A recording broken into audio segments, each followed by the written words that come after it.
आज पूरा देश राम नाम के जाप में लीन है। लोगों के हृदय में उत्साह भरा है। अयोध्या में दीपावली मनाई जा रही है। चारों तरफ खुशियों की बारिश हो रही है। पूरे देश में हिंदुत्व की ध्वजा लहरा रही है। हर तरफ भगवान राम की पूजा हो रही है। भगवा वस्त्र धारण कर लाखों लोग अयोध्या आए हैं। सब भक्तों के मन में राम बसे हैं। हिंदुओं के इस कार्यक्रम को भव्य बनाने के लिए कई दिनों से जोरदार तैयारियां चल रही थी, जो अब रामलला के प्राण प्रतिष्ठा के बाद पूर्ण हुई है। करीब 500 साल के इंतजार के बाद प्रभु श्री राम अपने सिंहासन पर 22 जनवरी को विराजमान हुए हैं। लेकिन इन सब उत्सवों के बीच हिंदू धर्म के सबसे शीर्ष पद पर विराजमान चारों पीठों के चारों शंकराचार्य हिंदू धर्म के इस सबसे बड़े समारोह में शामिल नहीं हुए। देश के चारों पीठों में से 2 शंकराचार्य जैसे ही इस आयोजन में उनके ना शामिल होने की खबरें आई थी, वैसे ही अलग अलग मीडिया चैनल उनके पास उनकी प्रतिक्रिया जानने के लिए जाने लगे। उनकी प्रतिक्रियाएं टीवी और सोशल मीडिया पर आने लगी। इन प्रतिक्रियाओं के बाद बीजेपी सांसद और केंद्रीय मंत्री नारायण राणे ने एक बयान दिया कि समाज और हिंदू धर्म में शंकराचार्य का योगदान क्या है, शंकराचार्य ने किया ही क्या है। ये बात सिर्फ नारायण राणे की नहीं है, बल्कि आप अगर इन वीडियो के कमेंट देखें तो यहाँ पर यही सवाल उठाए हैं कि आखिर ये शंकराचार्य हैं कौन, ये करते क्या हैं, हिंदू धर्म के लिए इनका योगदान क्या है।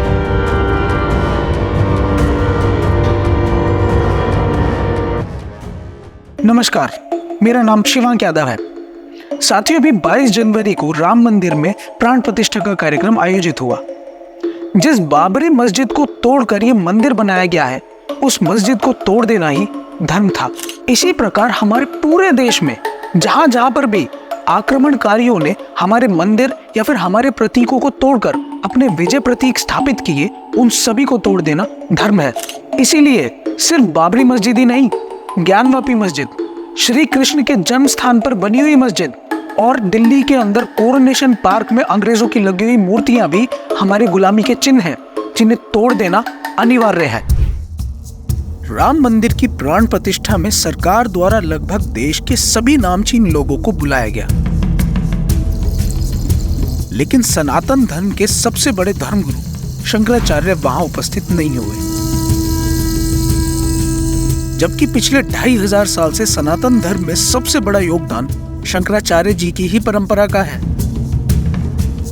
फिर भी वो सनातन धर्म के सबसे बड़े समारोह में शामिल नहीं हुए, क्योंकि शंकराचार्य के अनुसार मंदिर का निर्माण शास्त्र संगत नहीं है। तो अभी सिर बना ही नहीं, अभी केवल धड़ बना है, और धड़ में ही आप प्रतिष्ठा कर देंगे तो ये तो हीनांग हो गया ना। हजारों सालों से शंकराचार्य इसी प्रकार धर्म उपदेश देते आ रहे हैं और हर राजा उनके उपदेश का पालन करता रहा है। लेकिन जब आज शंकराचार्यों के बयान मीडिया में पहली बार इस स्तर पर दिखाए जा रहे हैं, तो ये पीढ़ी जिसने पहले कभी शंकराचार्य को नहीं सुना, उन्हें कुछ भी कह रही है, क्योंकि इस पीढ़ी को शंकराचार्य परंपरा का इतिहास ही नहीं पता। शंकराचार्य का पद हमारी सनातन व्यवस्था में सर्वोच्च है। आज के समय में जब आप टीवी चलाकर न्यूज देखते हैं, तो वहां पर यही आ रहा होता है कि कोई भी व्यक्ति जब किसी रिपोर्टर के कुछ सवाल पूछने पर अगर मोदी विरोध में अपना जवाब देता है, तो वहां खड़े लोगों में से मोदी समर्थक तुरंत उसे हिंदू विरोधी और देशद्रोही कहने लगते हैं। ऐसे ही जब किसानों ने कृषि कानून के खिलाफ अपनी बात कही, तो इन्हीं मोदी को प्रेम करने वाले लोगों ने किसानों को भी हिंदू विरोधी और देशद्रोही कह दिया। उनके हिसाब से मोदी में कोई दिक्कत नहीं है, दिक्कत तो अपनी मांग के लिए आंदोलन कर रहे किसानों में है। बिल्कुल ऐसे ही जब कर्मचारियों ने भी श्रम कानून के विरोध में अपनी बात कही, तो मोदी को प्रेम करने वाले लोगों ने कर्मचारियों को भी हिंदू विरोधी और देशद्रोही कह दिया। यही नहीं, जब मोदी सरकार ने अग्निपथ योजना लागू की और युवाओं ने उसका बहिष्कार किया, तो इन्हीं मोदी को प्रेम करने वाले लोगों ने अपने घरों में बैठकर इन युवाओं को भी हिंदू विरोधी और देशद्रोही घोषित कर दिया।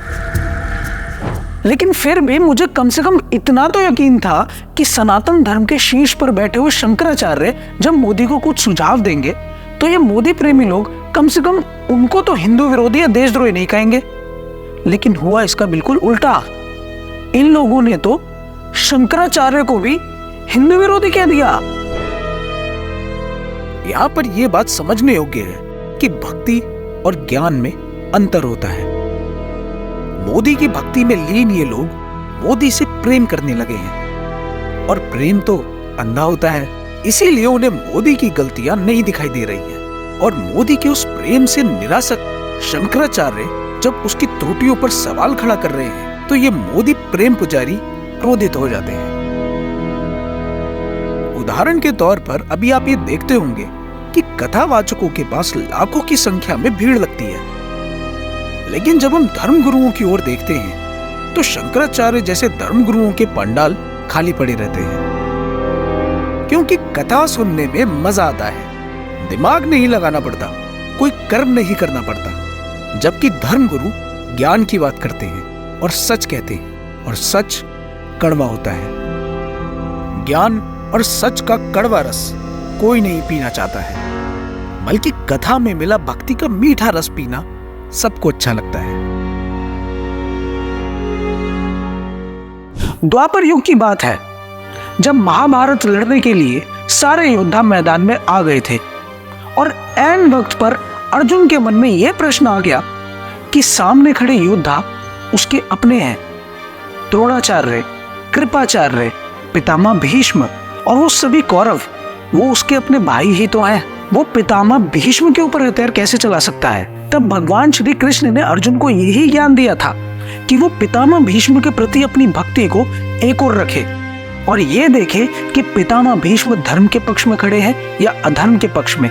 भगवान श्री कृष्ण के द्वारा दिया गया गीता का ज्ञान भक्ति और ज्ञान को बिल्कुल अलग अलग समझाता है। किसी व्यक्ति के प्रति सिर्फ भक्ति होना हमें अंधा कर देता है। जिस प्रकार उस समय अर्जुन पितामह भीष्म की भक्ति में लीन था और उन्हें अधर्म के पक्ष में खड़ा हुआ देखकर भी उन पर हथियार नहीं उठा पा रहा था, उसी प्रकार आज की भारत की जनता भी मोदी की उसी भक्ति में लीन है। कोई वजह होगी ना कि हम इसलिए बीजेपी से? नहीं, बिल्कुल भक्त मानो आप। और वह ये नहीं देख पा रही है कि मोदी अधर्म के पक्ष में खड़े हो गए हैं।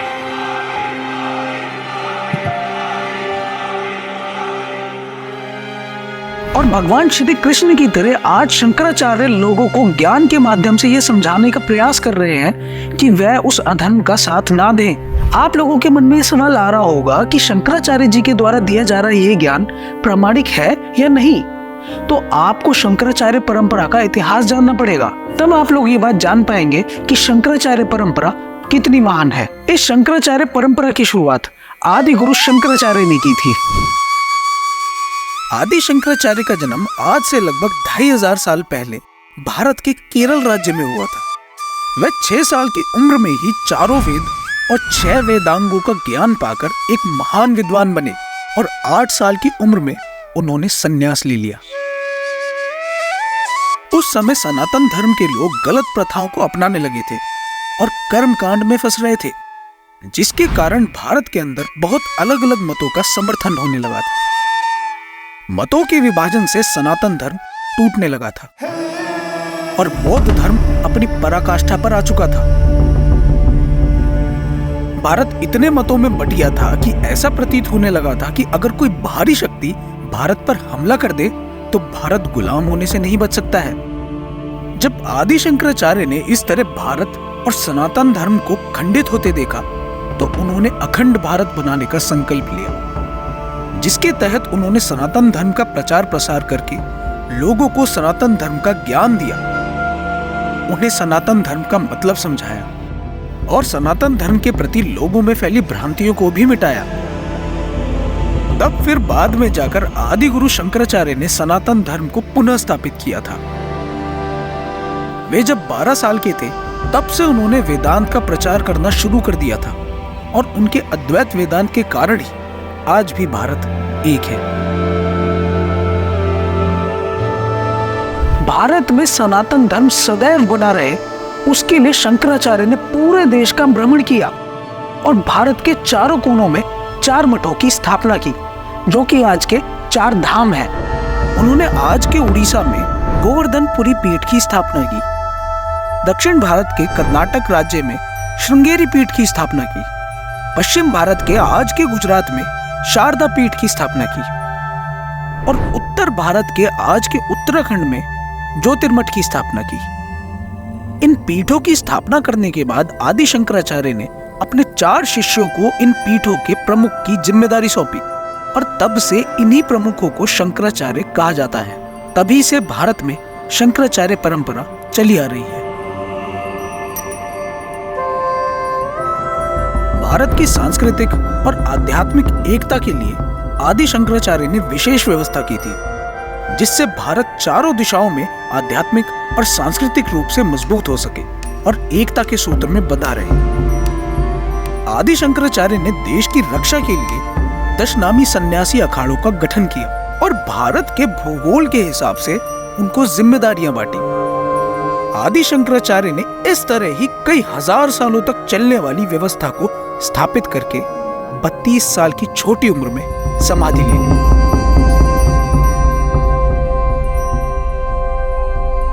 आदि शंकराचार्य की बनाई गई इन्हीं परंपराओं को आज तक देश के चारों शंकराचार्य ने बनाकर रखा हुआ है। शंकराचार्य के अथक प्रयासों के कारण ही 850 सालों तक तुर्कों, मंगोलों और अंग्रेजों के द्वारा गुलाम बनाए गए इस भारत की संस्कृति थोड़ी बहुत आज भी बची हुई है। अंग्रेज जाति दुनिया के जिस भी देश में गई, उसने वहां की संस्कृति और वहां के मूल निवासियों को संपूर्ण रूप से खत्म कर दिया। जैसे अमेरिका का ही उदाहरण ले लीजिए, आज के ऑस्ट्रेलिया का ही उदाहरण ले लीजिए, साउथ अफ्रीका का उदाहरण ले लीजिए। वहां पर वहां के मूल निवासियों से ज्यादा अंग्रेज रह रहे हैं, लेकिन पूरे दुनिया में सिर्फ भारत ही एक ऐसा देश है जिसने अपनी धर्म, अपनी सभ्यता और अपनी संस्कृति को इन आक्रमणकारियों से बचाकर रखा, जिसका श्रेय शंकराचार्य की परंपरा और हमारे देश के अनगिनत क्रांतिकारियों को जाता है। लेकिन अगर हम ध्यान से देखें तो मोदी के प्रेम में पड़े हुए लोग अपने आप को हिंदू कहते तो हैं, लेकिन क्या सच में ये हिंदू है भी? क्योंकि धरातल की सच्चाई तो कुछ और ही दिखाती है।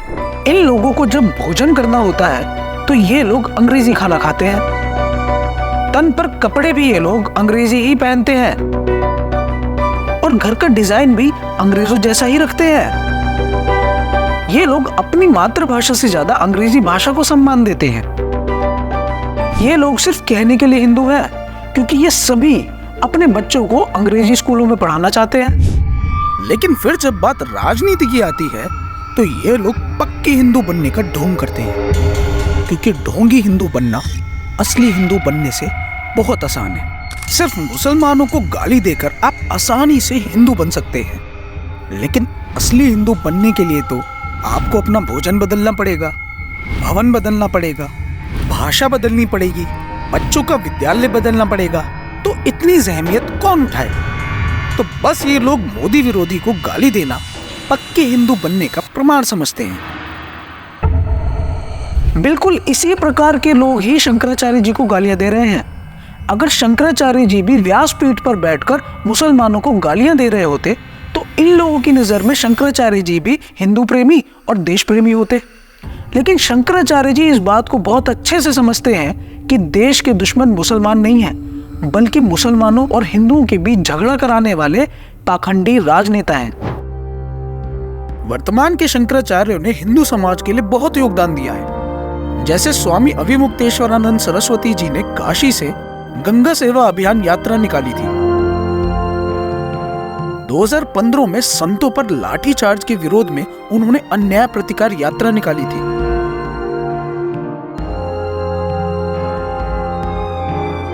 और वाराणसी में मंदिर तोड़े जाने के विरोध में भी उन्होंने मंदिर बचाओ आंदोलन निकालकर देश भर के सनातन हिंदुओं को जागृत किया था। शंकराचार्य निश्चलानंद सरस्वती जी वैदिक गणित के प्रकांड विद्वान हैं। उन्होंने वैदिक गणित पर 11 किताबें भी लिखी हैं। इसके अलावा वो बार्क, IIT और इसरो जैसे संस्थानों में वैदिक गणित के महत्व पर लेक्चर देने भी जाते हैं। शंकराचार्य अभिमुक्तेश्वरानंद जी ने तो कोर्ट के अंदर 90 दिनों तक चली बहस में से 24 दिनों तक हिंदू पक्ष की तरफ से बहस की थी। सड़क पर आंदोलन करने से फैसला हो गया है, न्यायालय में प्रमाण प्रस्तुत करने से फैसला हुआ है। वो प्रमाण किसने प्रस्तुत किया, किसने पैरवी की? 90 दिन की बहस हाई कोर्ट में हुई थी जी, कुल टोटल, जिसमें से 50 दिन मुसलमानों की तरफ से हुई थी, 40 दिन हिंदुओं की तरफ से हुई थी। उसमें से 24 दिन हमने बहस की है, शंकराचार्य ने 24 दिन लगातार 350 से ज्यादा प्रमाण रखे हैं। चूंकि आपने हाईकोर्ट में भी इस केस की पैरवी की है, तो हाईकोर्ट में एक्सपर्ट विटनेस के तौर पर, विशेषज्ञ गवाहों के तौर पर कुछ धर्म गुरुओं की पेशी हुई थी, वो लोग आए थे। मैं जानना चाहूंगा कि उनमें कौन कौन आया था और उनका कितना योगदान रहा फैसले। देखिए, उसमें कई जो है वो धार्मिक विशेषज्ञ के रूप में आए थे। उनकी सूची जो है वो हाई कोर्ट ने भी अपने निर्णय में दिया है, सुप्रीम कोर्ट ने भी दिया है। उनमें से कुछ 2-3 लोगों के नामों का उल्लेख सुप्रीम कोर्ट ने अपने निर्णय में किया है, जिसमें कि प्रमुख रूप से जो वर्तमान शंकराचार्य हैं ज्योतिषपीठ के, स्वामी अवमुक्तेश्वरानंद जी की गवाही के आधार पर जो है जन्मभूमि का निर्धारण कोर्ट ने किया, क्योंकि उन्होंने एडवर्ड के द्वारा लगाए हुए पिलर के आधार पर स्वयं जो है विविध मंदिरों का और जन्म स्थान का दर्शन किया था। ऐसा साक्ष्य उन्होंने दिया था। उनसे 10 दिन तक जो है 15 वकीलों ने उनका जो है जिरह किया था, क्रॉस एग्जामिनेशन किया था, विपक्षी प्रतिपक्षी वकीलों ने। तो उसके बाद भी जो है वो अविचल अटल रहे थे। इसलिए उनकी बात पर कोर्ट ने ये कहा है कि ऐसे गवाह की सत्यता पर संदेह करने का प्रश्न ही नहीं उठता है, इसलिए जन्मभूमि का निर्धारण होता है। वो शंकराचार्य अविमुक्तेश्वरानंद जी ही थे जिन्होंने कोर्ट में ये सिद्ध किया कि भगवान राम बाबरी मस्जिद की जगह पर ही पैदा हुए थे। उन्होंने स्कंद पुराण और एक अंग्रेज जिसने उस समय ये सर्वे किया था कि अयोध्या में कितने तीर्थ स्थल हैं, और उन तीर्थ स्थलों पर उसने वो पत्थर गाड़े थे। शंकराचार्य जी ने स्कंद पुराण और एक अंग्रेज एडवर्ड के द्वारा किए गए सर्वे के आधार पर यह बात सिद्ध की थी। शंकराचार्य जी के पास इतना पक्का सबूत मिला कि मुस्लिम पक्ष के पास इसके समक्ष कोई दूसरा सबूत नहीं था, और अंत में मुस्लिम पक्ष हार मान गया और इसी प्रकार हम वो केस जीत पाए।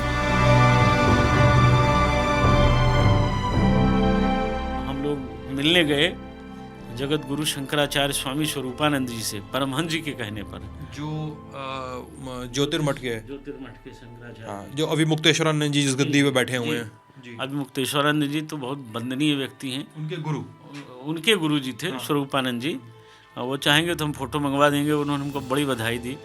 उन्होंने भी बड़ा सहयोग किया था, और कुछ ऐसे लोग आए थे उनके भी भेजे स्वरूपानंद जी के, जो हम लोगों को हर समय मार्गदर्शन करते रहते थे कि किस किस तरह काम करना है। वो ये समझ लीजिए कि मीटर टू गेज उनको पूरी जानकारी थी। हाँ, उन लोगों ने ये बताया था। वो जो महाराज जी मिलते थे वो स्वरूपानंद जी के बड़े समर्थक, कहते थे कि वो बड़े क्रांतिकारी संत हैं। वो अंग्रेजों को खदेड़ने में उनकी बड़ी महती भूमिका रही। 2019 में ये केस जीतने के बाद अविमुक्तेश्वरानंद जी ने किसी भी मीडिया में आकर अपना प्रचार नहीं किया, लेकिन आज वही रामभद्राचार्य जैसे लोगों ने, जिनका इस केस में कोई बहुत बड़ा योगदान नहीं रहा, लेकिन उन्होंने अपनी बात का प्रचार कर दिया, तो आज लोगों को ये लग रहा है कि रामभद्राचार्य ने ये केस जितवाया है। लड़ाई लड़ी, जेल गए, दंडे खाए, न्यायालय में गवाही दी, मारने, यहाँ तक कि मार डालने का लोगों ने प्रयास किया, मेरा पंडाल भी जलाया, फिर भी भगवान ने बचा लिया और विजय हमारी हुई, क्योंकि सत्यमेव जयते। 441 प्रमाण दिए थे, जिसमें 437 तो स्पष्ट निकले खुदाई में, 4 थोड़े थोड़े धूमिल थे, पर वे हमारे पक्ष में थे। आचार्य रामभद्राचार्य जी की भी गवाही हुई थी, उसके बारे में बताएं। लेकिन इन्होंने एक तुलसी दोहा शतक भी प्रस्तुत किया था। उस पर जो है वो जस्टिस सुधीर अग्रवाल जी ने जो मेजॉरिटी जजमेंट लिखा है उसको रिजेक्ट करते हुए उस पर कमेंट भी लिखा है, क्योंकि 2 चीज़ें होती है। जजेस का भी दायित्व होता है कि किसी भी पार्टी के वकील को या उस पार्टी को उसके केस के पर जो प्रतिकूल प्रभाव डालेगा वो गवाही उसको ना देने दें। तो जैसे कि अगर हम कहें कि बाबर ने तोड़ के मस्जिद बना दिया, तो इसका मतलब हम स्वीकार कर लिए कि बाबर ने मस्जिद बनाई, तो मस्जिद का तो अस्तित्व हमने मान लिया कि बाबर ने बनाई। अब मुसलमानों को ये साबित करना नहीं रहेगा। लेकिन कानून की भाषा में ये कहा जाता है कि वो कहते हैं बाबर ने बनाई, तो हम कहेंगे बाबर ने नहीं बनाई, तो उनको सिद्ध करना पड़ेगा, उनको साक्ष्य देना पड़ेगा कि बाबर ने बनाई। इसलिए जब हम अगर स्वीकार करने जाएंगे कि बाबर ने बनाई, तो एक बार न्यायमूर्तिगण अवश्य कहेंगे कि ये आप अपने पैर पे कुल्हाड़ी मार रहे हो, क्यों स्वीकार कर रहे हो, इनको साबित करने दो आप। उसी तरह से रामभद्राचार्य जी ने जो दोहा शतक प्रस्तुत किया था, एक तो वो तुलसीदास जी का दोहा सिद्ध कोर्ट में नहीं हुआ, अदालत ने उसको उनका रचित नहीं माना, और आज भी गीता प्रेस से बड़े प्रामाणिक ग्रंथ छपे हैं, वो दोहा शतक तो आज तक नहीं छापा गया, या कहीं माने प्रामाणिक जो हिंदुओं के संस्थान हैं। तो उसमें उन्होंने ये कहा जब बाबर ने तोड़ा, मंदिर को तोड़ा, मस्जिद बना दिया, ये सब कर दिया, तो उससे जो है वो मंदिर सिद्ध के माने मंदिर का कब्जा प्राप्त करने के प्रतिकूल होता था, क्योंकि एक लॉ ऑफ एडवर्स पोजेशन भी है। अगर आपका कब्जा हमने कर लिया, 12 वर्षों के अधिक समय तक रह गए, आपने नहीं छोड़ाया, तो वो लिमिटेशन से काल बाधित हो जाता है, आप अदालत के माध्यम से कब्जा नहीं ले सकते। तो ये जो था, ये कानूनी दृष्टिकोण से हम कहें तो मंदिर के पक्ष में बहुत नहीं ले जा सकता था निर्णय। अब तो शायद आप लोगों को थोड़ा थोड़ा समझ आया होगा कि शंकराचार्य जी को समस्या राम मंदिर से नहीं है, बल्कि राम मंदिर के नाम पर खेली जा रही इस राजनीति से है। लेकिन आज हमारे देश में विडंबना ये हो गई है कि लोग मोदी को तो एक धर्मगुरु की तरह देख रहे हैं और शंकराचार्य जी को एक राजनेता की तरह। आज जो आप ये जगत गुरु निश्चलानंद सरस्वती जी का रौद्र रूप देखते हैं, किसी प्रधानमंत्री से कोई प्रस्ताव मेरा तो नहीं हो सकता है, आदेश हो सकता है। यह कहा जा सकता है अगर हमारी भावना की रक्षा नहीं करोगे तो हम रसातल में तुम्हें पहुंचाने के लिए पर्याप्त हैं। हमारे साथ गुरुओं का तेज है, हरिहर का तेज है। हम राजा बनाना जानते हैं, हम रानी देना जानते हैं, किसी प्रधानमंत्री के मोहताज नहीं होते, किसी प्रधानमंत्री से हमारी कोई मांग नहीं होती है। ये रौद्र रूप ऐसे ही बिना वजह नहीं आया है, इसके पीछे बहुत गहरी वजह है। वजह यह है कि एक बार मोदी सरकार ने मथुरा में आयोजित हुए कार्यक्रम में स्वामी अधोक्षानंद नाम के एक व्यक्ति को पुरी के शंकराचार्य के तौर पर स्वागत किया, और वहां उपस्थित मंत्री और ऑफिसरों ने खुद को उनका शिष्य भी बताया। जब ये बात निश्चलानंद सरस्वती जी के पास पहुंची तो उन्होंने इसका विरोध किया। तब जाकर लोगों को ये बात पता चली कि बीजेपी द्वारा संबोधित अधोक्षानंद तो नकली शंकराचार्य है। सरकार ने ये जानबूझकर किया ताकि लोग धीरे धीरे असली शंकराचार्य की बात सुनना बंद कर दें। जगत गुरु निश्चलानंद सरस्वती जी मोदी सरकार के विरुद्ध बात करते हैं। जो नेता गलत कर रहा है उस नेता की गलती निकाल देते हैं, इसीलिए मोदी सरकार उनको पसंद नहीं करती है। इस सम्मान की लड़ाई में उनका क्रोधित होना बिल्कुल स्पष्ट है। जो निश्चलानंद सरस्वती जी हजारों सालों से चली आ रही गुरु शिष्य परंपरा के अंतर्गत शंकराचार्य बने, उनके आगे जानबूझकर एक नकली शंकराचार्य को प्रस्तुत किया गया। ये कोई मामूली भूल नहीं थी, बल्कि राजनीतिक चाल थी। आप ही खुद बताइए कि देश में एक बहुत बड़ा कार्यक्रम रखा जाए और उसमें प्रधानमंत्री के नाम पर किसी और व्यक्ति को बुला लिया जाए और उसको प्रधानमंत्री के नाम से संबोधित किया जाए, तो क्या प्रधानमंत्री को आपत्तिजनक नहीं लगेगा? जिस प्रकार हमारे देश में प्रधानमंत्री एक है, उसी प्रकार शंकराचार्य भी एक ही है। ऐसे ही एक बार जब मोदी सरकार ने श्री राम जन्मभूमि तीर्थ क्षेत्र ट्रस्ट बनाया, तो उस ट्रस्ट के अंदर जानबूझकर एक नकली शंकराचार्य स्वामी वासुदेवानंद सरस्वती को ज्योतिष पीठ के शंकराचार्य के रूप में प्रस्तुत कर दिया और उस ट्रस्ट में शामिल कर लिया। जबकि आदि गुरु शंकराचार्य की परंपरा के अनुसार 4 पीठों के 4 से अधिक शंकराचार्य नहीं हो सकते हैं। बीजेपी ने तो श्री राम जन्मभूमि तीर्थ क्षेत्र ट्रस्ट में ज्योतिष पीठ के शंकराचार्य स्वामी स्वरूपानंद सरस्वती जी को भी शामिल नहीं किया था। मंदिर और पूजा का जो विषय है वह केवल सनातनियों का है, किंतु हम ये देखते हैं कि इस ट्रस्ट में सनातन धर्म की अवहेलना की गई है। आज शंकराचार्य जी का क्रोधित होना सबको दिखाई दे रहा है, क्योंकि मीडिया उन्हें दिखा रही है, लेकिन सरकार के द्वारा की गई बदमाशियां मीडिया में नहीं आती, इसलिए लोग सरकार के द्वारा की गई गलतियों को नहीं जानते। हमारे देश में शंकराचार्य जी के पास ये पूरा अधिकार है कि वो देश में किसी भी राजनेता या फिर प्रधानमंत्री तक के द्वारा की गई गलती पर उसे डांट सकते हैं। वो कोई कथावाचक थोड़ी ना है कि देश भर में घूम के कथा सुनाते रहेंगे। उनका काम ही है कि जो धर्म संगत बात ना करे उसे टोके और उसे डांटे। हमारे देश में सदैव से राजाओं से एक गद्दी ऊपर शंकराचार्य की रही है और आज भी वही है। आज हमारे देश के लोगों की चेतना का स्तर कितना गिर गया है, इस बात का अंदाजा आप इस बात से लगा सकते हैं कि अगर आप बीजेपी के विरोध की बात कर रहे हैं तो आप कांग्रेसी हैं, और जब आप कांग्रेस के विरोध में बात करें तो आप बीजेपी के समर्थक हैं। मतलब कि लोगों के दिमाग में पार्टियों की पॉलिटिक्स से ऊपर उठकर देश के बारे में कोई विचार ही नहीं है। पार्टी देश में काम करने के लिए एक माध्यम हो सकती है, लक्ष्य नहीं। और उसी प्रकार जब आज शंकराचार्य सरकार के इस गलत कृत्य का विरोध कर रहे हैं तो लोग उन्हें कांग्रेसी बोल रहे हैं, और जब कांग्रेस के शासन में वो कांग्रेस का विरोध करते थे तो लोग उन्हें हिंदूवादी बोल देते थे। बहुत से लोग ये भी कह रहे हैं कि पहले जब कांग्रेस के शासन में देश के अंदर धर्म परिवर्तन हो रहा था तो तब शंकराचार्य कहाँ थे?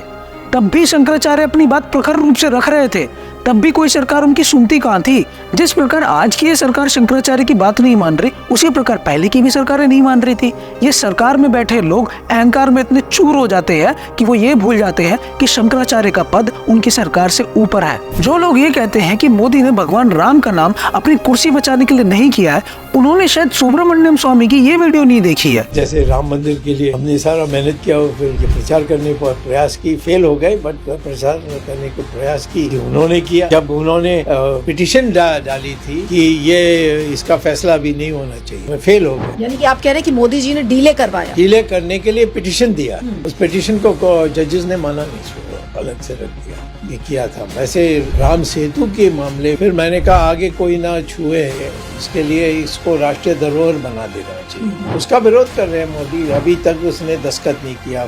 फाइनेंस और जो कल्चर मिनिस्ट्री है उन्होंने क्लियर कर दिया, कैबिनेट ने कैबिनेट की एक सब कमेटी थी उन्होंने क्लियर कर दिया, मोदी ने नहीं किया। तो इसके लिए उसको कोई इसमें उनको दिलचस्पी है नहीं, सिर्फ वो समझते हैं कि मेरे बिना कुछ हो ना, वो उस मंशा से काम कर रहे हैं। अच्छा, ये जो 22 जनवरी तय किया गया, उनकी तरफ से आग्रह था कि जनवरी मुहूर्त में या जनवरी में या इधर देखा जाए, या आपको दे दिया था कि मुहूर्त देख के बताइए? नहीं, फरवरी तक का समय दिया गया था, वो सब में यही अच्छा मुहूर्त निकला, इसलिए इसी को दिया गया। लेकिन ये बताइए कि अगर शिखर नहीं बन रहा है और उससे पहले प्राण प्रतिष्ठा हो रही है तो क्या ये पूर्ण नहीं है? क्या गर्भगृह का बनना पूर्ण नहीं माना जाता है मंदिर को? देखिए, रामलला का प्रकटीकरण हम अगर आप आज दुनिया भर में ईसाई समाज को देखें तो उनकी जनसंख्या 2.4 अरब है। ईसाई धर्म में पोप की पदवी सबसे ऊपर है। जब भी ईसाई धर्म के संदर्भ में कोई बात होती है तो पूरी दुनिया का ईसाई समाज पोप की बात सुनता है, ना कि अपने अपने देशों की सरकारों की। वैसे ही अगर आप दुनिया भर के मुसलमान समाज को देखें तो उनकी जनसंख्या करीब 238 करोड़ है। लेकिन जब भी इस्लाम के संदर्भ में कोई बात होती है तो पूरी दुनिया का मुसलमान समाज मौलवियों की बात सुनता है, ना कि अपनी देशों की सरकारों की।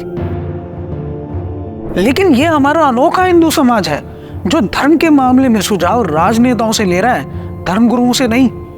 यही हिंदुओं के पतन का असली कारण है। मोदी ने तो जब काशी में भी कॉरिडोर बनाया तब वहां स्थित हजारों साल पुराने 100 से ज्यादा मंदिरों को तोड़ दिया गया, और इसलिए शंकराचार्य ने मोदी की तुलना औरंगजेब से भी की थी। काशी की जो प्रदक्षिणाएं होती हैं उनसे जुड़े हुए मंदिर थे, उन सब मंदिरों को तोड़ करके फेंक दिया गया। तो हमको अच्छा नहीं लगा। हमको लगा कि औरंगजेब से हम क्यों नफरत करते थे, इसी कारण से। और अगर यही काम हमारा भाई कर रहा है, हमारी बहन कर रही है, तो हम उसको कैसे बख्श दें, हम कैसे उसको निर्दोष मान लें? तो जो नफरत उनके लिए है मूर्ति तोड़ने वाले के कारण, वही नफरत इनसे हमकी होनी चाहिए। न्याय के यही है। लेकिन फिर भी मोदी को प्रेम करने वाले लोगों को ये बात समझ नहीं आती कि मोदी की तुलना औरंगजेब से कैसे कर दी। बिल्कुल की जा सकती है। धर्म की कसौटी पर यह नहीं देखा जाता कि व्यक्ति का मत क्या है, यह देखा जाता है कि वो धर्म के पक्ष में खड़ा है या अधर्म के पक्ष में।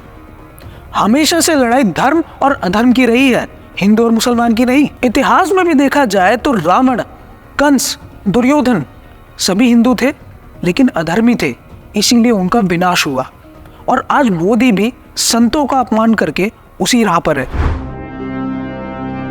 इतिहास दोबारा अपने आप को दोहरा रहा है। भारत में एक बहुत शक्तिशाली राजा धनानंद हुआ था,